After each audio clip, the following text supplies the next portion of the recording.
वो बहुत ज्यादा वीक हो गई थी। जायकी भी हमारे हीरो को छेड़ते हुए बोलती है कि अगर मुझे पहले से ही पता होता कि तुम मेरा इतना ज्यादा ख्याल रखने वाले हो तो मैं पहले ही योंग के हाथों जख्मी हो जाती।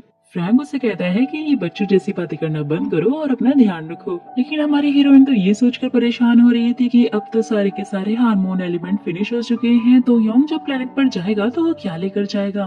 जहाँ पर फ्रैंक भी जायकी को बता देता है कि उसने हार्मोन एलिमेंट अभी भी रिसर्च लैब में छुपा कर रखे हैं। जायकी उसे कहती है कि अगर ऐसा था तो तुमने मुझे पहले झूठ क्यों बोला। जहाँ पर फ्रैंक उसको बताता है कि अगर मैं झूठ नहीं बोलता तो फिर तुम मेरे पास यहाँ पर कैसे आ पाती, ये सब कुछ मेरा प्लान था। जिसे सुनकर वो भी काफी ज्यादा खुश हो जाती है। फिर मिस चाय उन सब लोगों को डिनर के लिए बुलाती है। उन सब लोग खाना खा रहे होते हैं और मिस चाय यहाँ पर योंग को बहुत ही उटपटांग, बहुत ही ज्यादा भला बुरा बोल रही होती है कि उसके चक्कर में ये हमारे हीरो हमारी हीरोइन से दूर हो गया था। साथ ही वो जायकी को ये भी बता रही होती है कि फ्रैंक ने तुम्हारे लिए बहुत कुछ सहा है। जहाँ पर जोबो भी सबको ये बताते हुए कहती है कि योंग ये सब कुछ नहीं करता अगर सायकी उसका जेनेटिक मैच नहीं होती। फिर जोबो सायकी से पूछती है कि तुम उसका कितना % जेनेटिक मैच थी, तो सायकी उन सबको बताती है कि वो योंग का 99% जेनेटिक मैच थी। फ्रैंक पहले तो बहुत ही ज्यादा खुश था क्योंकि जायकी उसके साथ में है, लेकिन ये बात सुनते ही फ्रैंक को बहुत ज्यादा गुस्सा आने लग जाता है और जायकी भी ये बात नोटिस करती है और उससे पूछती है कि तुम ठीक हो ना फ्रैंक। जहाँ पर फ्रैंक कहता है हाँ मैं बिल्कुल ठीक हूँ, लेकिन अंदर ही अंदर हमारे हीरो को बहुत ही ज्यादा जलन हो रही होती है।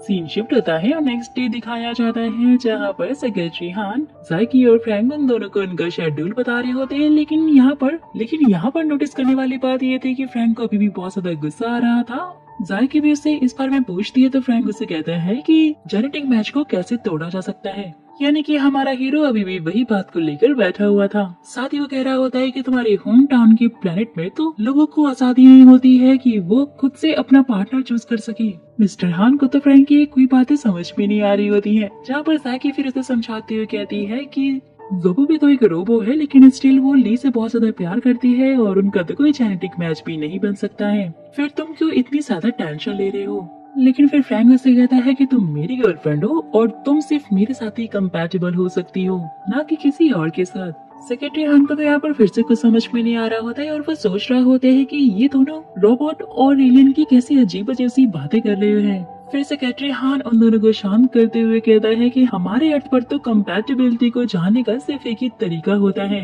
लेकिन उसके लिए कपल को एक दूसरे के पेरेंट्स से मिलना पड़ेगा। ये सुनने के बाद तो हमारी दोनों हीरोइन यानी कि जोबो और जायकी लग जाते हैं फ्रैंक और ली के पेरेंट्स को पटाने के लिए। जहाँ पर मिस चाय भी उनका पूरा साथ देते हुए उन्हें सिखा रही होती हैं कि पेरेंट्स कैसे खुश होते हैं और उन्हें कैसे पटाया जा सकता है। जायकी और जोबो बहुत ज्यादा घबरा रहे होती हैं क्योंकि ली की जो मॉम है वो फ्रैंक की स्टेप मॉम है, जो कि शायद जायकी को बिल्कुल भी पसंद नहीं करती है। बट मिस चाय का यही कहना था कि वो जोबो को बहुत ही पसंद करेंगी क्योंकि ली उनका सगा बेटा जो है। जहाँ पर तभी ली और फ्रैंक दोनों गिफ्ट्स लेकर पहुंच जाते हैं जो कि जायकी और जोबो फ्रैंक के फादर और ली की मॉम को देने वाले थे, जिससे कि वो और भी ज्यादा इम्प्रेस हो जाए।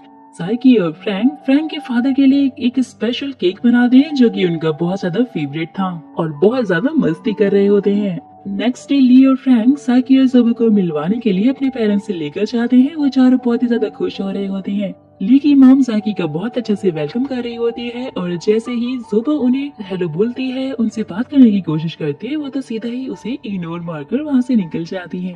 यानी कि जो मिस चाय ने कहा था कि ली की मॉम को जायकी पसंद नहीं आएगी क्योंकि वो फ्रैंक की स्टेप मॉम है और उन्हें जोबो बहुत पसंद आएगी क्योंकि वो ली की सगी मॉम है। यहाँ पर तो ऐसा कुछ नहीं होता और सब कुछ उल्टा ही हो जाता है। जायकी और फ्रैंक फिर दोनों साथ में मिलकर उसके फादर के लिए एक स्पेशल डिश बना रहे होते हैं और जहाँ पर जायकी फ्रैंक से पूछती है कि तुम्हारे फादर के साथ में तुम्हारा कोई झगड़ा हुआ है क्या।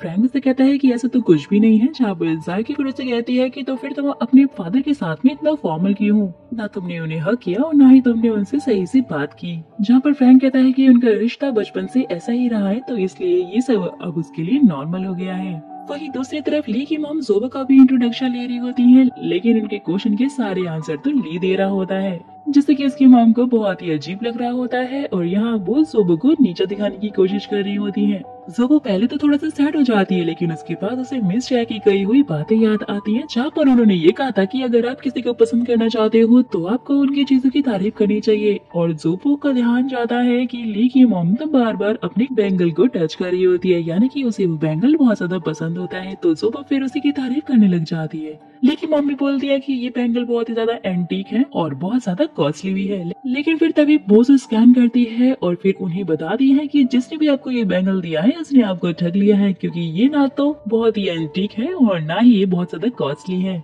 ली की मॉम फिर जोबो को अपने रूम में लेकर जाती है और उसे अपनी सारी ज्वेलरी दिखाती है, जहाँ पर जोबो सबको स्कैन करके उन्हें बता रही होती है कि कौन सी ज्वेलरी के प्राइस फ्यूचर में बहुत ज्यादा बढ़ने वाले हैं और कौन सी ज्वेलरी बहुत ज्यादा इम्पोर्टेंट होने वाली है। जहाँ पर ली की मॉम जोबो से थोड़ा बहुत इम्प्रेस भी हो जाती है कि ये लड़की तो बहुत कुछ जानती है। जोबो को फिर से मिर्चाई की बातें याद आने लग जाती हैं और यहाँ वो ली की मॉम से कहती है कि मैं आपका गेटअप और आपका मेकअप बिल्कुल ही पूरी तरह से चेंज कर सकती हूँ। फिर वो स्कैन करके चेक करती है कि ली की मॉम के ऊपर कौन सा वाला गेटअप सबसे ज्यादा अच्छा लगने वाला है। वो दोनों आपस में इतना ज्यादा मिल गए होते हैं कि उन्होंने तो ली को धक्का मार के साइड में ही फेंक दिया था। वहीं दूसरी तरफ फ्रैंक और साकी भी खाना बना रहे होते हैं किचन में खड़े होके, जहाँ पर फ्रैंक के फादर आ जाते हैं और फ्रैंक की हेल्प करने लग जाते हैं। साकी उन दोनों को साथ में देखकर काफी ज्यादा खुश हो रही होती है। फिर वो फ्रैंक को एक एप्रन देती है जो कि फ्रैंक अपने फादर को पहना रहा होता है और ये सब कुछ देखकर उसके फादर भी बहुत ज्यादा खुश हो रहे होते हैं। जहाँ पर फिर उसके फादर फ्रैंक को ये बताते हैं कि जब वो छोटा था तो उसकी मॉम को फिश बहुत ही ज्यादा पसंद थी, जो कि वो स्पेशली उसकी मॉम के लिए बनाते थे। जहाँ पर फ्रैंक भी बोलता है कि हाँ मुझे भी थोड़ा थोड़ा याद है कि मॉम मेरे लिए स्पेशली कस्टर्ड बनाया करती थी। जहाँ पर फ्रैंक के फादर बोलते हैं कि वो कस्टर्ड तुम्हारे लिए तुम्हारी मॉम नहीं बल्कि मैं बनाता था। हाँ ये बात सच है कि तुम्हारी मॉम ने ही मुझे खाना बनाना सिखाया था, लेकिन स्टिल 2-3 चीजें ऐसी थी कि जो कि मैं उनसे भी ज्यादा अच्छी और टेस्टी बनाता था, जिसमें कि तुम्हारा फेवरेट कस्टर्ड भी था। फ्रैंक ये सब कुछ सुनकर बहुत ज्यादा खुश हो रहा होता है और वो अपने डैड से कहता है कि अगर ऐसा ही था तो आपने ये सारी बातें मेरे साथ में पहले शेयर क्यों नहीं की। जहाँ पर उसके डैड भी कहते हैं कि बेटा ये सारी बातें बताने वाली नहीं बल्कि जताने वाली होती हैं। फूड अब प्रिपेयर हो चुका था तो इसलिए वो साकी को उसे टेस्ट करने के लिए कहते हैं, जो कि साकी को बहुत ज्यादा पसंद आता है। और उसके बाद वो साकी के हाथों में फ्रैंक का हाथ देकर साकी से ये कहते हैं कि अब से तुम्हें ही फ्रैंक का ध्यान रखना होगा और इसे हमेशा खुश रखना होगा। साकी भी उनकी बात मानते हुए उन्हें हाँ बोलती है और सब लोग बहुत ज्यादा खुश हो जाते हैं। वहीं दूसरी तरफ हम ली को देखते हैं जो कि बैठा हुआ आराम से सो रहा होता है। जोबो ने भी ली की मॉम का गेटअप एकदम चेंज कर दिया था, जो कि उसकी मॉम को बहुत ज्यादा पसंद आता है। वो बहुत ज्यादा खुश हो जाती है, लेकिन फिर वो देखती है कि उनकी नकारा और निकम्मा बेटा साइड में बैठा हुआ सो रहा है, तो उसे डांटते हुए उठाती है और उसे बाहर जाकर कॉफी लाने के लिए बोलती है। साथ ही ली की मॉम जोबो को थैंक यू बोल रही होती है क्योंकि उन्हें उनका ये न्यू गेटअप बहुत ही ज्यादा पसंद आ रहा होता है। जहाँ पर तभी अचानक से ली आ जाता है, उस कॉफी उसके हाथ से स्लिप होकर उसकी मॉम के ड्रेस पर गिर जाती है, जो कि बहुत ही ज्यादा एक्सपेंसिव था और इसलिए वो उसे डांटने लग जाती है। लेकिन तभी जोबो स्कैन करते हुए चेक कर लेती है कि वो ड्रेस कैसे क्लीन हो सकता है और इसलिए वो उसे वहाँ से ले जाती है ये बोलकर कि मैं इसे साफ करके ले आऊंगी। ये सुन के तो ली की मॉम बहुत ज्यादा खुश हो जाती है और जोबो के जाने के बाद वो ली से कहती है जोबो बहुत ज्यादा प्यारी, इंटेलिजेंट और काफी अच्छी लड़की है, तो मुझे इसके लिए कोई और लड़का ढूंढना होगा क्योंकि तुम तो एकदम ही निकम्मे हो। जोबो की इतनी ज्यादा तारीफ सुनकर ली अपनी मॉम से कहता है कि मॉम मैं तुम्हारा बेटा हूँ, जोबो तुम्हारी बेटी नहीं है। जहाँ पर उसकी मॉम कहती है कि हाँ ये बात तो बिल्कुल तुमने ठीक बोली, लेकिन तुम उसके लायक नहीं हो क्योंकि वो बहुत ही ज्यादा इंटेलिजेंट है और तुम एकदम निकम्मे हो और शायद उसके लायक भी नहीं हो। यही कारण है कि मैं तुम्हें हमेशा बोलती हूँ कि बिजनेस की पढ़ाई करो और जाकर कंपनी को ज्वाइन करो। जहाँ पर ली भी अपनी मॉम से कहता है कि मॉम आप तो जानती रही हो कि मैंने जो पेंटिंग बनाई थी वो ना 1 मिलियन में बिक रही थी और मैं एक बहुत ही अच्छा पेंटर बन चुका हूँ। साथ ही वो कहता है कि और इसकी इंस्पिरेशन भी मुझे जोबो ने ही दी थी और इसी की वजह से मैं यहाँ तक पहुँच पाया था। ये सब कुछ सुनने के बाद तो उसकी मॉम बहुत ही ज्यादा शॉक हो जाती है कि क्या ऐसा भी हुआ था। जहाँ पर तभी जोबो मॉम का ड्रेस क्लीन करके ले आती है और मॉम तो बहुत ज्यादा खुश हो गई थी और उन्होंने जोबो को एक्सेप्ट करते हुए बोला था कि अब तो तुम दोनों को शादी कर लेनी चाहिए। साथ ही वो जोबो से ये भी कहती है कि तुम ऐसे ही ली को इंस्पिरेशन देती रहो और तुम लोग बहुत अच्छी अच्छी पेंटिंग बनाओ और बहुत सारा पैसा कमाओ। ली बोलता है कि मॉम आप तो हमेशा ही पैसों के पीछे ही पड़ी रहती हो। जहाँ पर मौके का चौका मारते हुए हमारा हीरो ली अपनी मॉम को ये भी समझा देता है कि मॉम मैं कोई यूनिवर्सिटी में पढ़ने नहीं चाहता हूँ बल्कि मैं अपना सारा टाइम देता हूँ मेरी पेंटिंग को। ये सुनने के बाद तो उसकी मॉम को बहुत ज्यादा गुस्सा आता है और वो उसे बहुत मारने लग जाती है और ली यहाँ वहाँ बचते हुए अपनी मॉम से भाग रहा होता है। वहीं दूसरी तरफ साकी भी अपने सुपर पावर का यूज करके फ्रिज से कुछ सब्जियां निकाल रही होती है, लेकिन तभी वो वहीं पर गिर जाती है और ये बात साकी को बहुत ज्यादा अजीब लगती है। लेकिन फ्रैंक उसे फिर वहाँ से ले जाता है। वो सब लोग डाइनिंग टेबल पर बैठकर खाना खा रहे होते हैं, बहुत प्यार से आपस में बातें कर रहे होते हैं, बहुत ज्यादा खुश थे क्योंकि लिया फ्रैंक के पेरेंट्स ने साकी और जोबो को एक्सेप्ट कर लिया था। सीन शिफ्ट होता है, नेक्स्ट डे दिखाया जाता है और जायके मिस चाय को कहती है कि फ्रैंक मुझे ऑफिस के लिए लेने के लिए आ रहा है, जो कि मैंने उससे कहा है कि मैं तो खुद भी आ सकती हूँ। जहाँ पर फिर मिस चाय उसे प्यार से समझाते हुए कहती है कि जब हम किसी से प्यार करते हैं तो फिर हम चाहते हैं कि वो हर टाइम हमारे साथ और हमारे पास में रहे और हम उसकी बहुत ज्यादा केयर करने लग जाते हैं और शायद यही तरीका होगा फ्रैंक को तुम्हें अपना प्यार दिखाने का।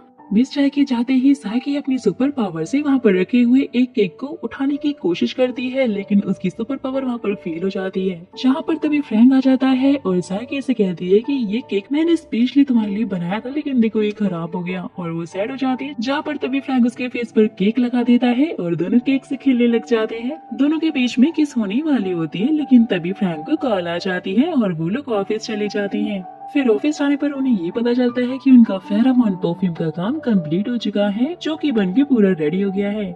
सायकी सारे परफ्यूम को स्मेल कर करके चेक कर रही होती है और जहाँ पे फ्रैंक उसके पास में होता है, ये मोमेंट इतना ज्यादा ब्यूटीफुल होता है कि उसको कैप्चर करने के लिए सेक्रेटरी हान उसे रिकॉर्ड करने लग जाता है। जहाँ पर तभी फ्रैंक को एक मीटिंग के लिए जाना पड़ जाता है। वो जाना तो नहीं चाहता था, लेकिन सायकी उसे वहाँ से उसके काम के लिए भेज देती है। फिर उसके पास आइए फिर से अपने सुपर पावर का यूज करके एक बोतल को उठाने की कोशिश कर रही होती है, लेकिन वो तो टूट जाती है। जहाँ पर सायकी को काफी वीकनेस फील हो रही होती है, उसे चक्कर आने लग जाते हैं। फिर कुछ टाइम के बाद सायकी जाती है अपनी डेस्क पे जाके काम करने लग जाती है और वो सुबह को मैसेज करके मिलने को बोलती है। जहाँ पर तभी फ्रैंक आ जाता है और वो सायकी को कहता है कि आज शाम को हम लोग कहीं साथ में डिनर के लिए जाएंगे, लेकिन सायकी उसे ये कह के वहाँ से जाने लग जाती है कि अभी वो सुबह से मिलने के लिए जा रही है क्योंकि उसे कुछ काम है। लेकिन वहाँ पर तभी उसको चक्कर आने लग जाते हैं, उसकी काफी वीकनेस होती है। फ्रैंक उसे रोकने की कोशिश भी करता है, लेकिन सायकी वहाँ से चली जाती है। वहीं दूसरी तरफ हम योंग को देखते हैं। वो बहुत ज्यादा खुश हो रहा था क्योंकि उसके अंदर से फ्रैंक के सारे हार्मोन एलिमेंट निकल चुके थे, लेकिन अब वो बहुत ही ज्यादा स्ट्रॉन्ग हो गया था और उसके अंदर सर्वाइवल पावर भी बहुत ज्यादा आ गई थी। जहाँ पर योंग भी बहुत ज्यादा शॉक हो रहा था और वो कैंडी से कह रहा होता है कि फ्रैंक के हार्मोन्स में ऐसा कुछ तो था जिसकी वजह से उसके साथ में ऐसा हो रहा है। जहाँ पर तभी कैंडी योंग को बताती है कि मैं आपके लिए बहुत ज्यादा खुश हूँ, लेकिन सायकी वहाँ पर काफी ज्यादा वीक लग रही है मुझे और उसकी तबीयत भी खराब हो गई है। वहीं दूसरी तरफ हम सुबह को देखते हैं जो कि सायकी को स्कैन करके उसे बता रही होती है कि तुम तो बिल्कुल ठीक हो, फिर तुम्हें इतनी ज्यादा वीकनेस क्यों हो रही है।